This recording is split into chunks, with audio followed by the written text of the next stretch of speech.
Assalamualaikum warahmatullahi wabarakatuh. Berjumpa lagi dengan saya Kamaruzaman Bustamam Ahmad dalam channel saya. Terima kasih buat sahabat yang telah menonton bagian pertama dari cara menulis karya ilmiah. Nah, ini akan kita sambung pada bagian kedua.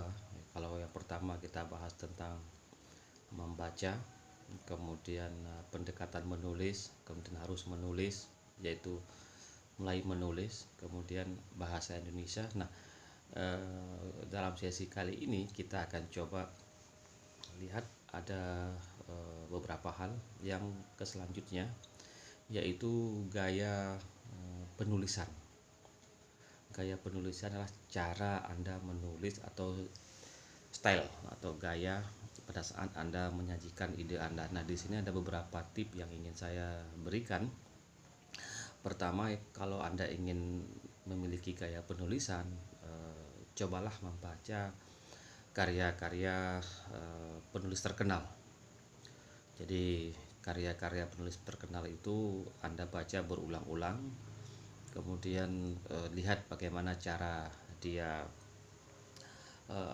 memberikan atau menyajikan ide-idenya dalam buku-buku mereka, dan di situ akan Anda lihat temukan variasi gaya penulisan.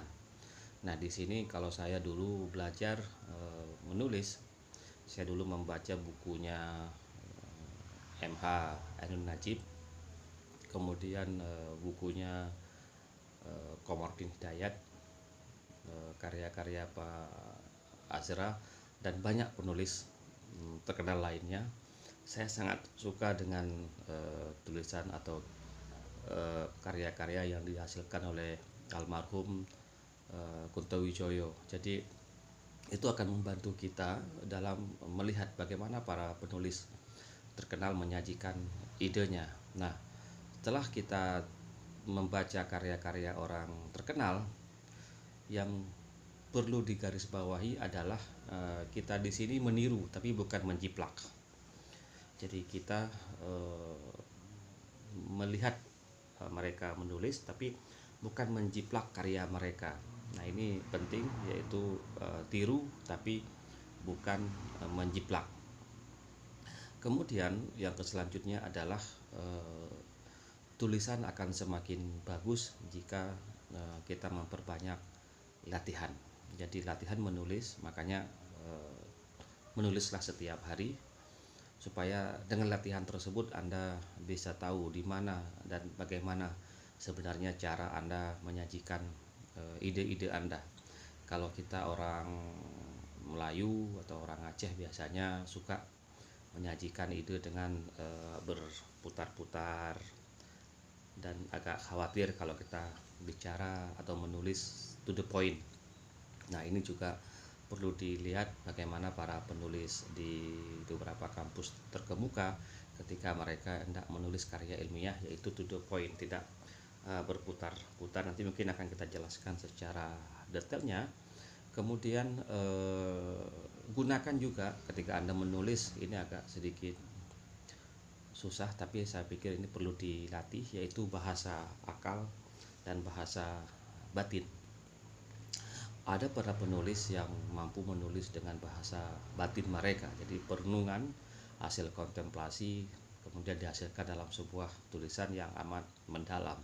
Sedangkan ketika orang menggunakan bahasa akal, dia menggunakan kekuatan analisanya, kemudian kekuatan imajinasi, kemudian dia juga menggunakan kekuatan pada bacaan-bacaan yang telah dia kuasai atau dijadikan rujukan. Nah, ini merupakan cara, tip atau trik Anda untuk mendapatkan gaya penulisan. Setelah itu, setelah Anda dapatkan atau belajar gaya penulisan, yang selanjutnya adalah Anda membuat folder di komputer Anda, apa yang disebut dengan bank atau bank draft. Bank draft adalah Anda tulis apapun, apa yang terbersit dalam pikiran Anda. Jadi tidak perlu takut, tidak perlu khawatir, tulis apapun, Eh, dan di situ Anda, kalau saya buat istilah saya di sini, yaitu Anda membuat kulkas kulkas ide. Jadi kulkas ide ini adalah di mana semua ide Anda sudah tertulis, meskipun satu paragraf, satu kalimat, langsung saja ditulis di komputer atau di Android Anda, dan itu akan nanti membantu Anda untuk merefleksikan bagaimana, sejauh mana dan apa yang akan terjadi pada diri Anda ketika Anda melanjutkan penulisan tersebut.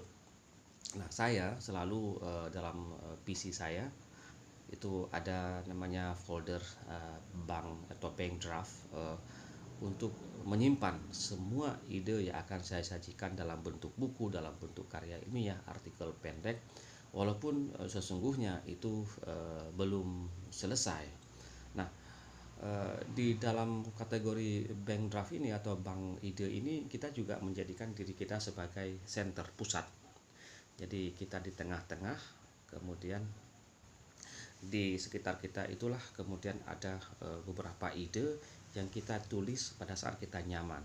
Makanya kalau kita hubungkan dengan membaca, maka tidak akan pernah berhenti kita proses membaca, karena setiap ide yang sudah kita dapatkan itu pasti harus didukung oleh bacaan, oleh data, oleh hasil analisa dari karya-karya lain. Karena itu setiap ide yang terbersit di pikiran kita harus kemudian ditopang oleh kekuatan bacaan yang pernah kita sampaikan dalam sesi berikutnya. Kemudian setelah ada bank atau bank draft, yang selanjutnya adalah menjemput ide. Ini istilah yang saya gunakan. Kenapa kemudian penulis itu kaya dengan ide? Menjemput ide itu adalah dengan pandangan awal, jangan pernah Anda meremehkan ide Anda yang terbersit sepersekian menit atau sepersekian detik di dalam pikiran Anda. Jadi jemput dan dalami, pikirkan, atau boleh dikatakan dalam bahasa ilmiah kontemplasi, supaya ada satu perasaan dari kita bahwasanya kita tidak pernah meremehkan ide kita sendiri. Yang selanjutnya adalah dari ide ini kemudian kalau dapat kita memperbanyak membaca buku-buku teori. Buku-buku orang mengatakan itu buku filsafat atau apapun lah istilah yang mereka gunakan, itu akan membantu menframe cara kita menjemput ide, kemudian menstimulus ide, kemudian menghasilkan ide tersebut dalam tulisan. Jadi ide ke teori ini memang terjadi pada saat Anda sudah memiliki latihan menulis yang agak intens, kontinu, dan Anda sudah akrab dengan membaca, kemudian menulis, kemudian teori itu akan muncul dan akan terbersit dalam pikiran Anda, yang mungkin pada saat Anda berpikir itu merupakan teori, bagi Anda itu mungkin bukan atau belum dikatakan sebagai teori. Tapi ketika Anda sudah membaca buku-buku tentang teori, tentang hakikat-hakikat ke cara berpikir secara teoritis, maka terkadang apa yang Anda pikirkan itu sesungguhnya adalah merupakan teori-teori besar yang didukung oleh data, analisa, dan perenungan yang cukup mendalam. Karena itu jangan heran nanti Anda ketika berpikir, kok saya pernah berpikir seperti ini, atau ketika Anda lihat orang lain ngomong, loh itu kan yang pernah saya pikir sebelumnya. Nah, ini sebenarnya kekuatan dari pikiran kita ketika ide itu kita hubungkan dengan teori. Jadi dalam kategori menjemput ide ini, dia jangan lupa tulis apapun yang terbersit, jangan meremehkan ide, kemudian usahakan dari ide tersebut kalau Anda kuat, baca lagi karya-karya yang bersifat teori. Jadi di sini ada, tadi kita lihat ada gaya penulisan, bank atau bank draft, menjemput ide. Dan ini tiga hal ini saya rasa yang akan membantu Anda setelah ada kebiasaan Anda yaitu membaca, memiliki pendekatan kepenulisan, kemudian ada kekuatan atau keinginan untuk terus menulis, dan di samping itu Anda juga belajar bahasa Indonesia. Jadi kalau sampai di sini kita sudah dapat beberapa poin dalam sesi kali ini, yaitu bagaimana cara mendapatkan gaya kepenulisan dengan moto tiru tapi bukan menjiplak, kemudian melakukan bank draft atau menyimpan semua isi pikiran Anda yang saya sebut dengan kulkas ide, dan yang selanjutnya adalah menjemput ide, karena ide tersebut terkadang harus dijemput dan ditulis apa yang kita pikirkan. Baiklah, itulah saya rasa cara menulis karya ilmiah pada season kali ini.